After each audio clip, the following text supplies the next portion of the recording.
अस्सलामुअलैकुम दोस्तों, mega soap serial पापनगर जंज ईंदड़ नई एपिसोड्स में छा थींदो आहे, छा थियण वारो आहे, छा रोशन ऐं शाहनवाज़ ख़ान खे बालाज खान हाणे आज़ादु कंदो, छा मल्हार जे मथां मुसीबतूं टरी वेंदियूं, छा नूरल जेल मां मोटी ईंदो, इन सॼी तफ़सीलात ॼाणण खां पहिरियां जेकॾहिं अव्हां असांजे यूट्यूब चैनल ते नवां आहियो त महिरबानी करे असांजे यूट्यूब चैनल के सब्सक्राइब करे घंटी जे बटन ते प्रेस करे नोटिफिकेशन ते ऑल करे छॾींदा, जीअं ईंदड़ हर नई नोटिफिकेशन सभ खां पहिरियां अव्हां ॿारनि ताईं बावक़्तनि पहुची सघे। दोस्तों, जीअं त ईंदड़ एपिसोड्स में मेगा सोप सीरियल पापनगर में तव्हां ॾिसंदव त रोशन ऐं शाहनवाज़ ख़ान खे हाणे वॾेरो बालाज खान आज़ादु कंदो ऐं तव्हां ॾिसंदव त रोशन हाणे पंहिंजे प्यार जी शादी कंदो ऐं आख़िरी एपिसोड्स जॾहिं ईंदा त रोशन वारनि कसम खंयो आहे त असां वॾेरे बालाज ख़ान खे असां ख़तमु कंदासीं।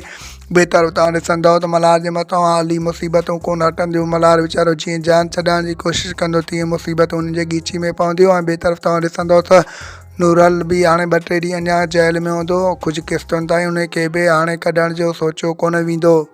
दोस्तों, जीअं त ईंदड़ एपिसोड में तव्हां ॾिसंदव त मल्हार मिठल खे मिनतू कंदो त तूं मूंसां राज़ी थी पओ, मां पाणे उन्हनि सभिनी खे मुंहुं ॾेई वठंदुसि।